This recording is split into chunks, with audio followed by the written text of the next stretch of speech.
All right, we're here with Ben Boudreau, and Ben, let's just go back in time. In January, the team was really on the cusp. It felt like the team was going to break through. You played Toledo at the Coliseum, a team that you just struggled with. It looked like you finally had them, but you lose it in a shootout, 2-1. And if you had won that game in regulation, the Komets would have been in second place. So you had that, and then you were staring down the barrel of a 7-game road trip. Yeah, we felt like we're real close with Toledo a lot of the times. I mean, you look back and you see the results, and nobody's going to be happy this year with a lot of the results from Toledo. But we felt we were playing great every single game against them. And what we're going to talk about really for us, and as a coach, I look back, and there's a moment to every season where you look back and maybe the light bulb goes on and say, aha, that was a coming together moment. And so we had faced a million different obstacles at that point, and it's fun to talk about now because of what transpired. But I want to say that this point of the season was probably the most important 6 games of our entire schedule. And we didn't fare necessarily well, but it was what went into them and how we all came together, which I think was really important for our season. And so that Coliseum home ice loss was really a heartbreaker because at this point, we know we're a really good hockey team, and we wanted to obviously get that monkey off our back, and we never did. So there was just that futility boiling up inside ourselves where it was just getting frustrating that we couldn't beat these guys. And so it kept growing and growing and growing, and it would have been a fun playoff series to see. Let me tell you that. Yeah. So let's start things off. You lose the game to Toledo at home, so now you're going on a 7-game road trip that was going to be one of the longest in Komets history. I mean, 7 games. You're going to be gone from home from 2 weeks. You start in Indy, you go down to Florida, you play in Jacksonville, and you finish up with Kalamazoo. So we'll go game by game here, the first 6 of this road trip. So we go to Indy, and every game with Indy last year was just a grinder. I mean, it seemed like every game was a 1-goal game. And I don't know why that was. I mean, the 3 teams, and I know we're going to talk about Toledo here and Indy, but it seemed like if you look at the record, Toledo versus Indy, I mean, Indy had their number last year. Yeah. Toledo couldn't beat them. Indy, for us, was a team that we saw a lot of wins against. For whatever reason, we had their number, and they were a good team, and then we couldn't beat Toledo for the life of us. So it was really weird that one team couldn't beat another, but we had that confidence going in that to start off a 7-game road trip, you want to start off on the right foot. And just going back through some video and looking at some highlights, I thought we got pretty lucky on the road trip. We had some good power play goals to start, but to start off that road trip with a big win was a huge understatement because they were playing extremely well and they were on our heels. And anytime you're in 3rd or 4th place in the division, it's not an easy feeling. So these guys were coming to take us off that throne. And it was a game. It was another 1-goal game. You went through the first period scoreless, which also seemed to be a theme with Indy. I mean, it really wasn't. It was hard to score goals, both teams. Yeah, no, 100%. I was just watching the 5-on-3. I wanted to see who was in the lineup. I think for anybody that doesn't know, it was a wild year with the ups and downs, and we saw a lot of roster movement there too. And I was saying, okay, did we have guys? Did we have Brady? Did we have St. Amant? Did we have these guys in there? And obviously we're missing Monty on this trip, and Brady had just came back and helped us out too. So, I mean, you never knew who you had in the lineup one night from the other just because there was so much movement. And I think when you look back, it didn't matter that it was always the same guy. Like I could say 2 years ago, Sid would kill Indy, as MVP, or every single game he was putting up points, but it was a team effort every single time. And I got to give a lot of credit. We had to prepare for them. Like we knew this was not going to be an easy night. So I give them a lot of credit, and they would always battle us hard. And India just made a big trade before this game. Ryan Van Stralen came over from Missouri, and he was a guy who actually victimized you in Kansas City a few weeks prior to that. So it was a big acquisition for Indy, and he's the guy who got the first goal of the game in the second period. So Indy at this point was trying to make a move. I mean, they were making trades, they were making deals, and bringing in that guy was big. Cliff Watson was the other guy. Cliff Watson was the other guy, and I'm thinking, okay, like who in their right mind is giving this team 2 real good players? I was upset at KC, and I was upset that they ended up giving up these guys, but two big acquisitions for Indy, but at the end of the day, it didn't really matter because the Komets took care of business. So Van Stralen got the goal at the first period at 1:38. Olivier Galipeau would score the game tire in the second, also in the second to tie the game up. Then you go into the third period. No scoring, so we go to overtime. Now, Indy in that second period, going back to that, they scored one goal, but they outshot you 18-8. Yeah. Which I'm sure was something you weren't very happy about. It was the game plan. Execute it to perfection. Defend very well in the second. Let them tire themselves out so we can pounce in overtime. It was all coaching, guys. It was all coaching.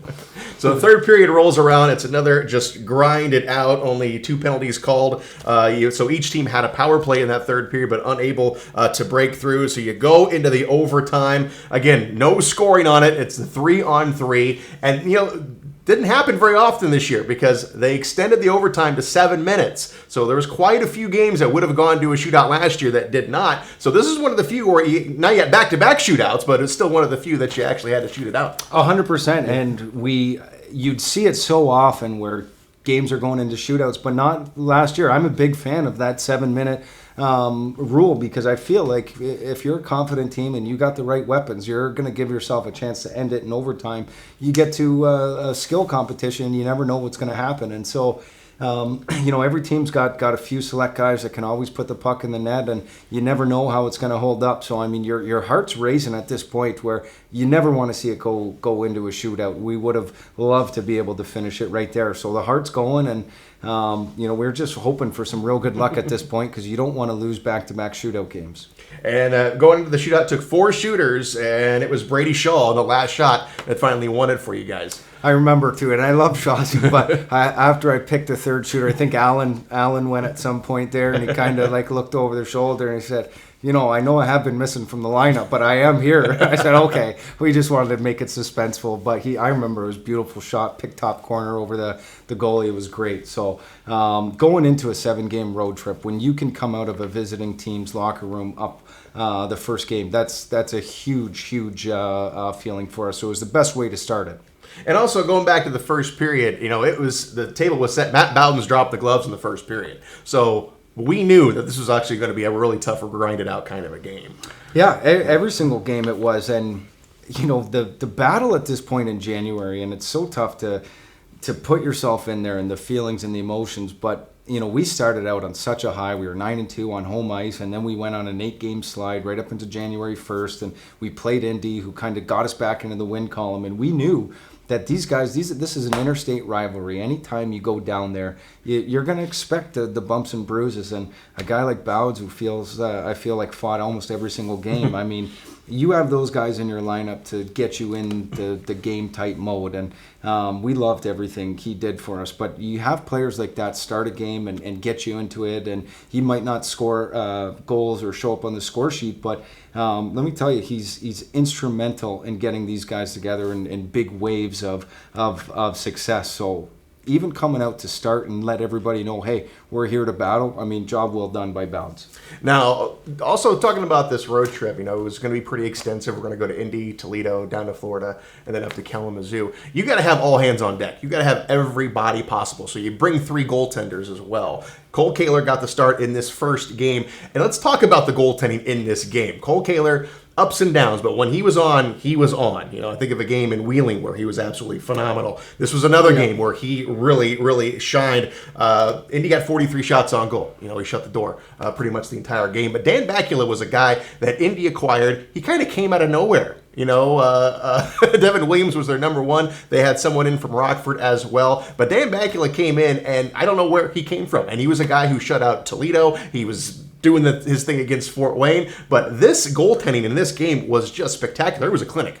Yeah, I mean, to be honest, it's great that Dan was unbelievable. But what night have we not seen good goalies? I mean, you got Billy Chrysopoulos in Toledo. Anytime he's in net, you're going to be in tough. Bakula came in, even sharing the net with Williams. You knew Indy was going to have a good tandem. Luukkonen in Cincinnati. I mean, I don't know if you could put one by him at all. I mean, these are the 3 teams we're going to see all the time in our division, and their goaltending was phenomenal. And so sometimes you get comparing, okay, what's our goaltending playing like compared to other teams? And sometimes I feel like it was unfair for Cole, but what we wanted was consistency always at the same time. And he'd give you these performances that you'd kind of scratch your head and say, my God, this guy is unbelievable. Yeah. And then he'd be human on some other nights. And, it's when your team's not playing well, sometimes you look at your goaltender to steal a few. And Cole did that for us at times last year. And I got to give him a lot of credit for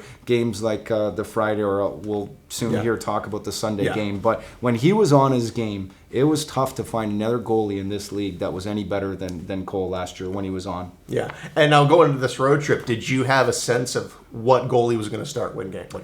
We didn't, because, the situation with Fergie, I know not a lot of people know. I'm not even sure I still know what was happening, but there was something keeping him out of the lineup that we just didn't know what it was. And so, God bless him, we just couldn't count on him to give us a regular start at that time. And, even with Patrick Munson, we felt we had a healthy Dylan Ferguson. We let Munson go. He receives a call within 24 hours, just a month prior, to bring him right back. So it was a unique scenario last year, and you're going to play 6 games on the road. There's no opportunity to bring somebody in when you're in there. So we just felt it would be a best scenario to bring as many bodies as we could. And we'll go back to the first big road trip of the season. As you brought up, you had to let Patrick Munson go while we're in the air going to Idaho. Dylan Ferguson unable to go. You call Patrick Munson back. He meets us in Idaho, but he injures his back in the airport. And that first game out in Idaho, we had to have an emergency backup because the backup couldn't even sit on the bench. The first 2 games we had an emergency goalie, and even in the third goalie, if we got injured, let me tell you, Patrick couldn't go. You should have seen him. He couldn't walk. It was like me getting out of bed on a Sunday morning. He could barely even walk. So the fact that we had 3 goalies and only had 1 healthy, that was a scenario that set us up for this long road trip. You remember back to that as anything can happen on any given night when you're playing 3 games in 3 nights and then traveling down south and playing another 3 games with travel in between. You never know what to expect. So it's much better to be prepared than it is rather than, not have somebody at that moment. Yeah, and the difficulty is, in this league, it's a little bit harder to find guys to fill in. You don't have a farm system. You can't just pick up the phone. So, and when you're on the road like that, you don't know where these guys are, and you got to fly them in, and they've got to be ready to go. So that's another aspect that I don't think people realize when it comes to coaching in the ECHL. 100%. I was already starting to ask some guys before we left. Bouds, have you ever played goaltender before? So he had played every other position. I figured we'd see if he can play goalie too. But in the East Coast, everything you expect to happen never does, and everything you don't expect usually typically shows up. So it's better to be prepared for any situation in this league rather than having to come up with a solution right before the game. Yeah.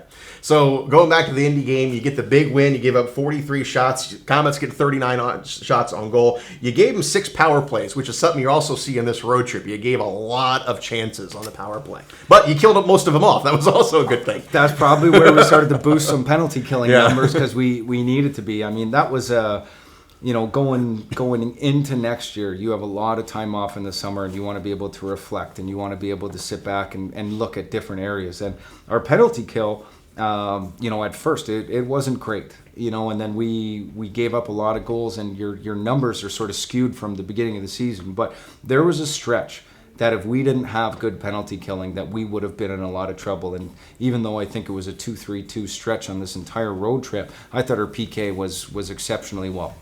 And so you get the big win in Indy. So now this sets you up. You're feeling good. You're going into Toledo for 2 games. Now you go into Toledo, and you're going into the Shark Tank. You got to give them a lot of credit, and I'll state for the Komets fans, I hate Toledo, just for the record. I absolutely hate them. Don't think I'm giving them too much respect, but majority of the time they got a good team. We were looking to do anything to get them off their game.